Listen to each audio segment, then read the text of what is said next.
Clive, you've been a critic of Federal Treasurer Wayne Swan, particularly over the resource rent tax and how it was negotiated with the big overseas mining companies. How does that tax that we now have advantage overseas miners and disadvantage local Australian companies like yours, Gina Rinehart's and Twiggy Forrests? Well, I guess overseas companies have got a bigger sunk cost and more deductions than smaller companies starting out in Australia. But basically it disadvantages the country because it makes cost of doing business in Australia much more expensive than our competitors, such as Canada and South Africa. But how does it favour the big international miners and disadvantage the local companies? Because they've got interests in other countries and they can decide to develop those interests for a massive gain, whether they previously would have developed things in Australia. You know, they don't really care about the country. They don't care about any country. They care about the most profit, and that the most profit will come where they've got a lower taxation. Simple as that. That's right. All right. Now, I heard your announcement yesterday that you wanted to seek pre-selection for the seat of Lilley. Yeah. And I'm probably breaching the ABC's editorial policies, but I don't believe you. Don't you? No, because it seems to me that at certain times you throw out these wonderful stories that are really entertaining, and you've already made the point about the CIA thing in the lead up to the state election, that you said that was a ruse to draw attention or pressure off Campbell Newman. This looks to me like it's a ruse about something else. You're having too much fun. You like dealing with employees. You like making money. Why go into the boring, restricted world of federal politics? I guess what I did say, it wasn't a ruse. I said I'd issued an expression of interest for standing for the seat of Lilley, and that was true. That's what I said, and the press has certainly run with it in a certain manner, but that's not me, that's the press. I've said I've lodged my expression of interest, which I've done.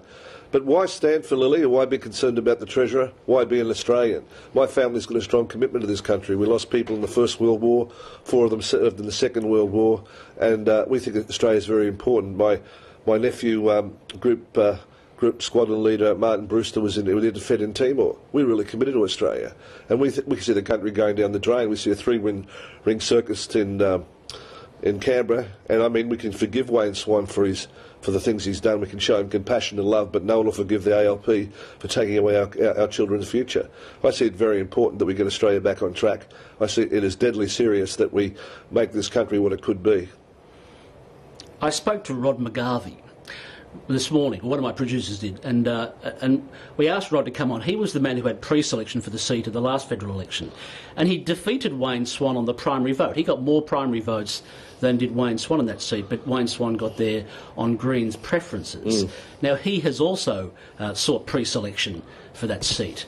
Wouldn't it be better to give it to the man who already has the track record of beating Mr Swan and letting the voters have their say? Well, I think first of all, nobody has sought pre-selection for the seat of Lilley because they haven't opened yet. Nominations closed yesterday, didn't they? No, nominations haven't been called yet. What was that, expressions of interest? Expressions of interest, right. And the nominations may be called for in 3 or 4 months or something like that. So nobody's actually nominated yet for the seat. But to go back to you, Wayne Swan's been very public in his criticism of people like myself, Gina Rinehart, Andrew Forrest and others, and he sees Australia in a totally different light than we do on a national level. So I think it's important that we live in a democratic society. If that's what he really believes, it's up to the people to decide. And certainly someone like myself does stand for different things than Wayne Swan. It's a very clear-cut position. So have you ever met him? Yeah, I've met Wayne Swan at breakfast. Shaken his hand and had a yarn? I don't think I've shaken his hand, but I've got nothing against him as an individual. It's good that all Australians have got different views because hopefully only by being different can we come to the right answers. But I believe Australia should be doing more. I believe we should be creating a bigger pie for all of us to share rather than restricting what we do. And I think most Australians believe that too, that if you look at the election result in Queensland, it shows that. I got the impression yesterday you were feeding the chooks. It was almost like it was 25 years ago. Joe Bjelke-Petersen was running a press conference and he was throwing these great one-liners out to the media and we were all scurrying off and reporting it dutifully.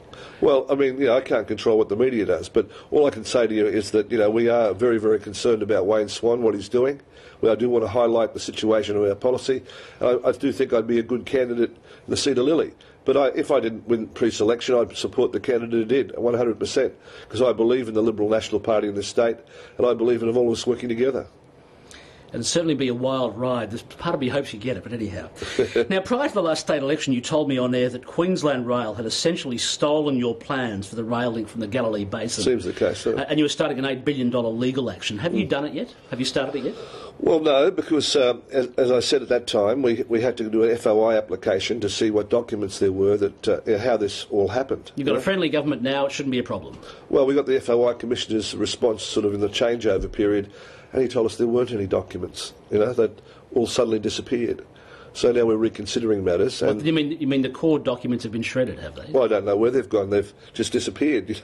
Who knows what's happened to them? But we didn't have the. There should be some documents, you'd think. Have you rung Andrew Fraser? He's unemployed. He might look for a job. He might help you find them. Well, I have a hard time getting a job, poor old Andrew. But we've got to show a lot of compassion for the fellow. He has never had a job in his life. Of course, he's only ever been a Labor Party apparatchik or the Treasurer of the State. Which I think's a shame. But hopefully he can find a job. But I don't think we're out to have a go at Andrew or make his life more difficult than it currently is. But what we want to see is there's growth in this state. We want to see major investment take place and more jobs created. I wonder about the Bimblebrock Box Nature Reserve. Yeah. Let's set that it's a straight. nature reserve. Let's set that. And it's an area that you want to dig up and develop. Well, let's set it clear, Stephen, know the truth about it. It's a pastoral station for 45 years, left by a grazier to the Green movement, where it's been devoid of all vegetation nearly by cattle repeatedly over 40 years. And when Anna Bligh was in power, the Greens applied to have it declared as a reserve. In Queensland, there's 5 levels of reserve. It took them 3 years to declare it as a 5th-class reserve, the lowest possible category, which was done by political pressure. And under that sort of classification, mining can take place, any development can take place, because it's regarded by the Labor government of the day and the environmentalists that ruled this state as being not too significant. And that's what upsets the Greens. So this is a beat-up, really, if you like, to stop Queensland developing so that other countries can develop their coal. Do you agree that it has any natural, inherent, worth whatsoever? Well, no more than another pastoral station which is out there, and that's what it was.